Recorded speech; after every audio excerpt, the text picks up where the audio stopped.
I think what we are doing is long overdue. We are revealing, again, the violence of Islam that is much, much deeper than we would like to admit. Despite calls by the White House and military commanders not to do it, that Florida pastor plans to go forward with his plan to burn Korans on 9/11. Pastor Terry Jones used to be a little-known pastor of a small evangelical church. Well, now he's got the world's attention and more than 100 death threats to go along with this radical plan. Fox 29's Joyce Evans spoke with a national group who's been working to build American Islamic relations tonight, and they're not too happy with the pastor's plan to burn the holy book, Joyce. No, not at all, Carrie Lee. CAIR, the Council on American Islamic Relations, is hoping the Florida pastor's plan can be stopped. Its leaders say the Quran burning event threatens to destroy decades of hard work and progress that have been made bridging the gap. What they're doing is just spreading hate, and that's not what America is about.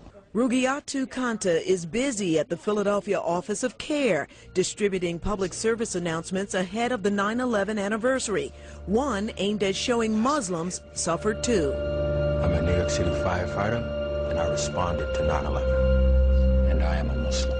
And this one stating that religions in America have more in common than we think. If we don't have our rights, it's at the heart of American freedom. You don't have your rights. So what of the Florida pastor's right to freedom of speech? He does have freedom of speech, but what type of message are you trying to send to the public? We're sending a message to them that we can go beyond talk. Some people will not listen, and they must be shown this far and no farther. There's a time that the talk is over. There's a time that we must stand up and battle. Does it make you worry for your own safety? Definitely. It makes me worry for my safety. So far, there's been no violent backlash against Muslims in Philadelphia, but she says there has been intimidation, children taunted.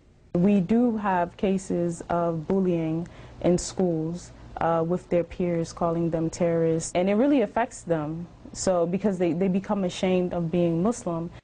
Now, CAIR is asking local mosque leaders, if they haven't already, to develop a relationship with their district police commanders and to set up a security plan where they worship to handle any possible trouble. Now, let's bring in attorney Greg Troutman to weigh in on this. What's going on here? Hey, Greg. How are you, Joyce? I'm doing well. So, again, we have freedom of religion versus freedom of speech. Can either outweigh the other, even in the face of national security? The short answer is no. Here you have a guy who's exercising his right to free speech. He also wants to claim he's exercising his right to practice his religion as he sees fit. But national security, this isn't exactly a case of national security. It's a case of individual stupidity, really, is what it is. Okay, Petraeus says, General Petraeus says it is. The White House says we're backing him, but no, it's still part of our Constitution. He has a right. He does have a right. You know, it's a bedrock principle of the First Amendment that if the government finds an idea offensive or disagreeable and wants to ban it, they can't. That's what our First Amendment protects. It protects the right to be stupid, and that's what this gentleman is doing. So Minister Jones says he hopes Americans are not hurt because of his actions, but he also says that he takes no responsibility for any violence that may happen here or abroad. Can he be held accountable legally? I don't think he can. He's not asking people to do harm against Muslims. What he's asking for is people to say, look at me, look at how stupid I am. If he was asking people to do something particularly against a particular person, that would be a different situation. Although he used the word, it's time to go to battle, I think he's using it rather rhetoric flourish there instead of actually inciting violence. And you have many people asking, well, why isn't this considered a hate crime? When does civil liberties cross the line? It would cross the line if he were saying attack this person because they're a Muslim. If it was an attack, a physical attack against somebody, that would cross the line and he would be liable for that.